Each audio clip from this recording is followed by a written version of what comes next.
পুলিশি হেফাজতে মৃত্যুর ঘটনায় এবার সিবিআই তদন্তের নির্দেশ দিল হাইকোর্ট। 2 মাসের মধ্যে সিবিআইকে রিপোর্ট পেশ করতে হবে বলেই নির্দেশ হাইকোর্টের। এসপির নজরদারি থেকে তদন্তভার গেল এবার সিবিআই এর হাতে।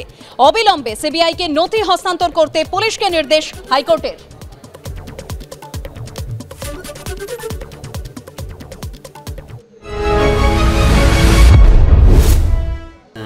আপনার স্বামীর যে মৃত্যু ঘটনা ঘটেছিল তার পরিপ্রেক্ষিতে হাইকোর্ট সিবিআই তদন্তের নির্দেশ দিয়েছে।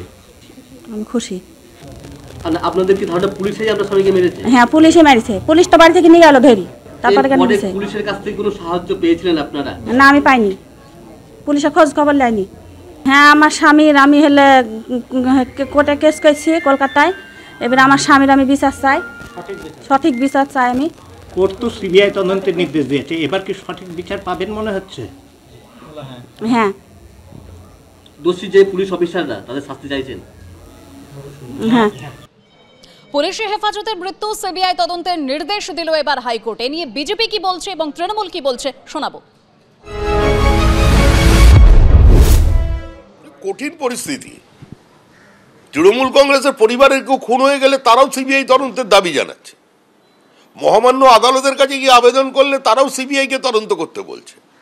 একমাত্র তৃণমূলেরই মন্ত্রীদেরই এত জমে থাকা তদন্ত সিবিআই হিমশিম খেয়ে যাচ্ছে। কিন্তু গোটা সিবিআই অফিসটাই হাইকোর্টের পাশে নিয়ে চলে আসা উচিত, তবেই পশ্চিমবঙ্গ চলতে পারে। কি রাজ্য তৈরি করে দিয়েছে তৃণমূল। পুলিশ তদন্ত করছিল, এখন যদি কোনো নির্দেশ হয়ে থাকে সে বিষয়ে নিশ্চিতভাবে যারা আমাদের আইনজীবীরা ছিলেন রাজ্য সরকারি তরফে তারা তাদের বক্তব্য জানাবেন। আর সিবিআই মানেও তো সেটাই ধ্রুবসত্য বা শেষ কথা হতে পারে না।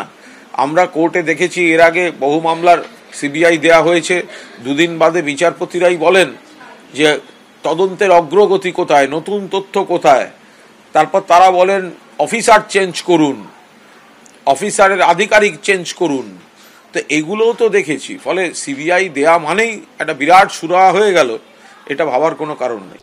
রামপুরহাট 1 নম্বর ব্লকের খরুন গ্রাম পঞ্চায়েত প্রধানকে ঘিরে বিক্ষোভ দেখিয়েছে আজ বিজেপি।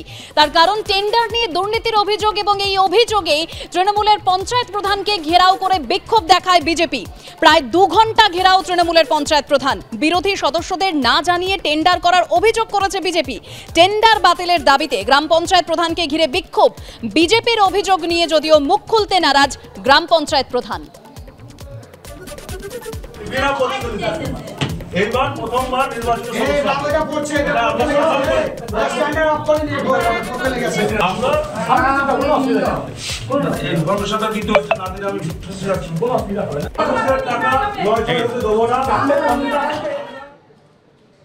এবার গাইঘাটার একটি স্কুলের অস্থায়ী কর্মীর বিরুদ্ধে মিড ডে মিলের চাল চুরির অভিযোগ।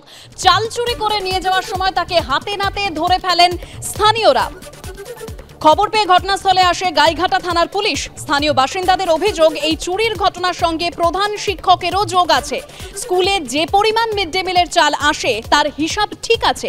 অভিযোগ অস্বীকার করে দাবি প্রধান শিক্ষকের।